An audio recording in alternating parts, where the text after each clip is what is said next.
I was like, I can take as many units as I want. Hey you guys, and welcome back to my channel. If you are new here, my name is Nazjaa and I make college or lifestyle related content. And today I am back with another Stanford related video. As you can see, I am sitting in my dorm room. Hopefully by the time you see this video, I will also have posted my dorm tour, so go check that out if you are watching this video for the first time. So this video is all about my schedule at Stanford University. Before I came here, I had a lot of questions about like how hard are the classes, how many hours am I going to be in class, how rigorous is the work going to be, all of these types of things. So I am here to answer any questions that you guys have about the schedule, tell you a little bit about the classes that I'm taking, my workload, tests, quizzes, essays, all of that. So let's get into the video. It is currently the 4th week of school, so we are on week 4 out of the 10-week system. So if you're unfamiliar with the way the Stanford calendar works, we are on a quarter system, which is different from a semester system that most colleges and universities are on. So instead of one semester and then the next semester after winter break, we have 4 quarters, and 3 of them are like when we have classes. So we're currently in the fall quarter. It's the 4th week of the fall quarter, and the quarters are typically 10 weeks long, so we call this week 4 out of 10. If you Google or you search on YouTube quarter system, I'm sure you'll get a lot of results. It's basically just 4 quarters that coordinate with the seasons in the year. So we are currently in fall quarter, and this will be until December 3rd. And then winter quarter will be January, February, March. And I think April, May, June are the spring quarter. So fall, winter, spring, we're in school, and then summer quarter is a break. Basically, when you come to Stanford, they tell you that each class is a certain number of units. And for freshmen, they recommend 12 to 15 units to help you get adjusted. But to stay on track to graduate in 4 years, they suggest that all students take an average of 15 units a quarter, just because 15 over the 12 quarters that we have to take will equal up to 180, and that's how many units we need to graduate. Let me make sure I did that right.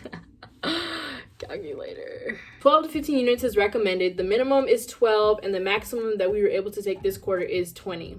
Now let me tell y'all, I was like, I can take as many units as I want and still be able to adjust to the life on campus.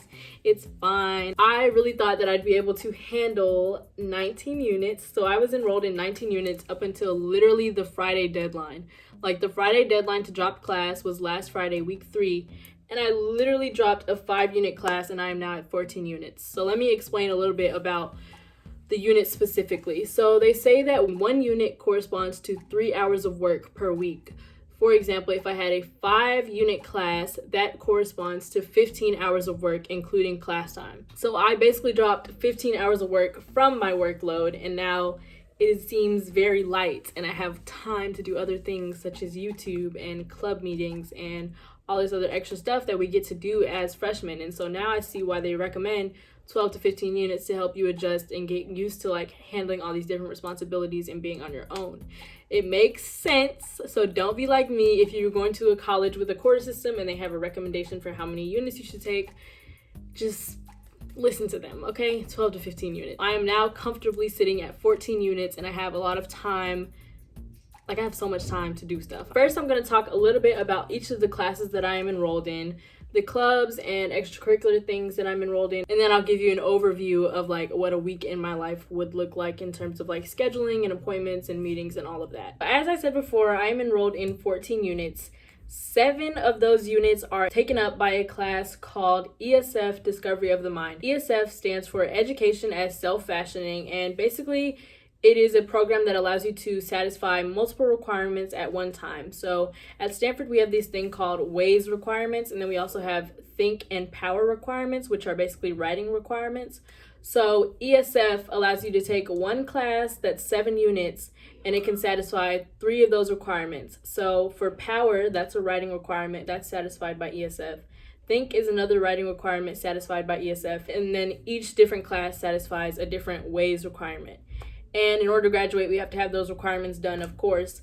And so instead of taking a different Power class, a different Think class, and then another class to satisfy the specific WAYS requirement, I'm able to take this one class and knock out 3 requirements in 1 quarter, which is exactly why I did this program, not to mention that I was actually interested in the like liberal education things that they'd be teaching. Discovery of the mind sounds like it'd be like scientific, but it's actually more philosophical. This class really focuses on education and why we want to learn, how learning occurred in the past, and like different views on education. And it's a discussion based class, so we get readings. We have a lot of readings, and we have 3 total essays that we have to do, and like some other little assignments here and there that we do in class. But basically we meet 4 times a week. Yes, that is a lot. So ESF 13, we meet once on Monday from 9:30 to 10:50, and that's with the actual professor of the ESF course. And then we meet twice, once on Tuesday and once on Thursday, with a writing instructor, which is longer. It's from 9:30 to 11:20. Those are the 3 times we meet specifically about the ESF class. And then on Friday, there's a ESF plenary where everybody in ESF, like the whole program, there's like 13 different classes that all gather in the auditorium, and there are different like guest lectures and stuff that we get to hear, and it's like really interesting stuff. One of the lectures was about the economy of your education, like putting a price on your education, and it was actually really interesting. So that's the 4 times we meet during the week. And so as you can see, 7 units corresponds to about 21 hours of work. I actually don't think that it's 21 hours of work. Like some of the classes say they're 7 units, but are actually like 4 units of work. But I mean, that's dramatic. It's a lot of work to like read all those books and read the essays and discussions and all of that type of stuff. But that's basically the 7-unit class that I'm taking. It's the bulk of my workload. I'm also taking an intro STEM called Genes, Memes, and Behavior. Okay, I'm sitting here editing my video, and I felt the need to mention that we had to apply to so many things, like even after we got it. So we had to apply to these classes and these clubs. We had to apply to ESF, apply to the intro STEM, apply to a club, even just to be a general member. And I just thought that was crazy when I came here. But also on the topic of intro STEMs, it is a really cool opportunity that you're able to take these classes with like really successful professors who usually don't teach freshmen or sophomores. So if you have the opportunity, you should definitely take the chance and apply to the intro STEM and apply to Genes, Memes, and Behavior, because Dr. Hall is super cool and the class is fun. So this is like my favorite class. It is so interesting. And basically the professor is a psychiatrist, and he teaches this class about literally genes, memes, and behaviors. It combines the fields of like genetics, psychology, psychiatry, neuroscience. We talk about the complexity of like human life, how we originated and like where we're going. Recently, we've been talking about natural selection and evolution and different theories about that. And then we've also talked about some genetic diseases. And I think we are starting to get into behavior. We were talking about B.F. Skinner and like all the behaviorists and things. So it's a very interesting class. It's one of my favorite classes, and we meet from 2:30 to 5:20 on Wednesdays once a week. And yes, that is a very long time. It's almost a 3-hour discussion-based class, so it requires like a lot of mental focus, and you have to be very focused and awake and alert so that you can learn the information. That class is 3 units, which means it's 9 hours of work, but it's supposed to be 6 hours of like homework, but I don't think the homework takes 6 hours. I don't know. Like the units are not corresponding to like the actual workload, because the homework doesn't take as long as they say it might take. We meet in the psychiatry building, which is really far.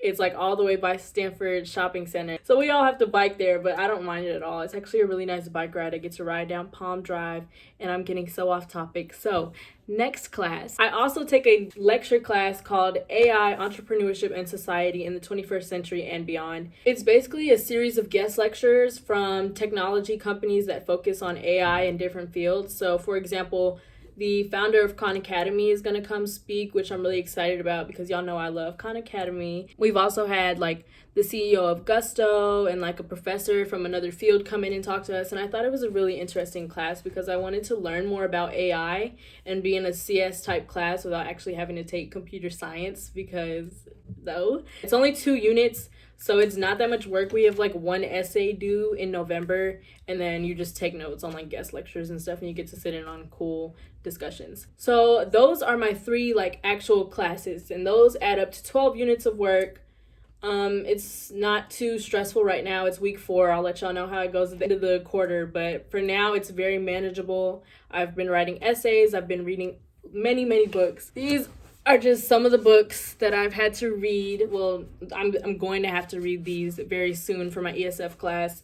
And then we have a lot of papers and things online that we have to read. So I pay for a lot of printing here, but it's okay. That's like my academic course load. And then I have another 2-unit extracurricular activity, which is being a research assistant in a behavioral science lab called Spark. Spark is a social science lab that deals with education, finance, and criminal justice and like other social aspects of the world, because there are a lot of social issues that the world can improve on. So I joined Spark as a research assistant that add 2 units to my course load. I actually work for Spark 6 hours a week. Like, that's the one that's actually truthful in how much work I have to do. So each week we have a 1-hour discussion with the other research assistants. We talk about different scientific studies that relate to criminal justice or education. And then we also just talk about like our progress in our research projects and things like that. So I'm involved with a project called Healthy Spaces, and I ran my first participant the other day. It was very fun, and I have a few upcoming participants. So I will be doing 5 hours of literal like research and like running participants, and that totals up to 6 hours a week, which is the 2 units. So that is my 14-unit breakdown of my workload. I want to talk a little bit more about my extracurriculars and my clubs that I'm involved in. So besides Spark, I'm involved in 3 other clubs, which are Black Print, a Black entrepreneurship and like business oriented group on campus, BSU, which is the Black Student Union, of course, and Mint Magazine, which is a student run fashion and culture magazine here on campus, which, you know, is right up my alley because I love fashion, I love culture, I love style, I love videos, I love editing, I love everything about Mint, y'all. Mint makes me so excited. And I just did way too much. But yeah, so those are like the 3 outside clubs that I'm involved in. Each club has different meeting times, of course, and they have a whole lot of events going on all the time. I cannot tell y'all how many things are happening on a daily basis on this campus. And I think it's like that with all colleges, but I never really realized that it was going to be so much going on. Like, there's always free food somewhere. It's a block party here. It's a free cookout, bonfire, mixer going on over there. It's business this, business that, and it's just so much stuff to do, so it's really hard to manage my time.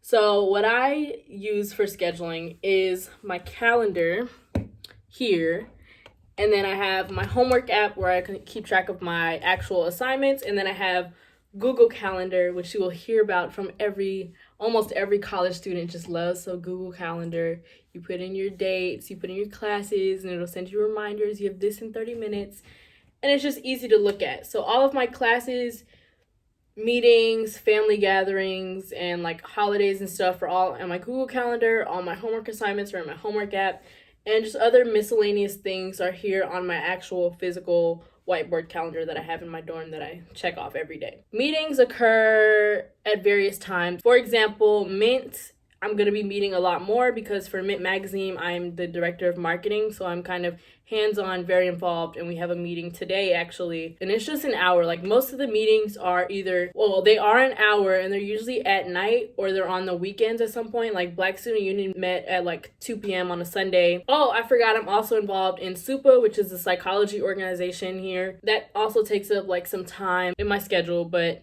for example, let me show you what week 2 and week 3 look like on my whiteboard calendar. Okay, so here is week 2, and as you can see, there was literally something every day.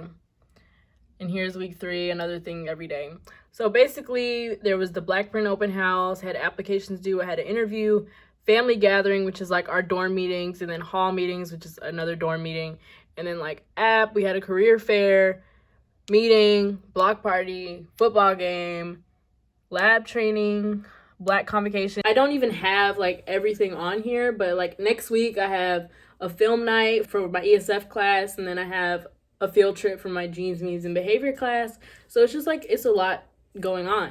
And that's like a typical college student. Like, you always have something to do. You always have a lot going on. It's never like an off day. If you don't have homework, I'm sure there's something you could be doing. It hasn't been too hard, it hasn't been too rigorous, but this is because I'm taking like some pretty simplistic just reading and writing classes, and like I've had a quiz or 2, but nothing too major. My roommates are in chem and math. So many people were stressed out about the midterms that just came up. So at Stanford and at a lot of college, you call regular tests midterms. Like, even if it's just a random test on like week 2, you still call it a midterm. But yeah, they were stressed out about their midterms and their PLPs and PSETs and all of this stuff, and I'm just so happy that I don't have to do that until next quarter. So it's kind of a very stress-free, I mean, I be stressed, but it's a low stress environment to help my transition to Stanford. So it's been really good. I just love this school. Thank you guys so much for watching. I hope I helped you guys get an idea of what like a Stanford schedule would look like. And if you have any questions, please feel free to leave them below. And thanks so much for watching. Like, comment, and subscribe, and I'll see you next video.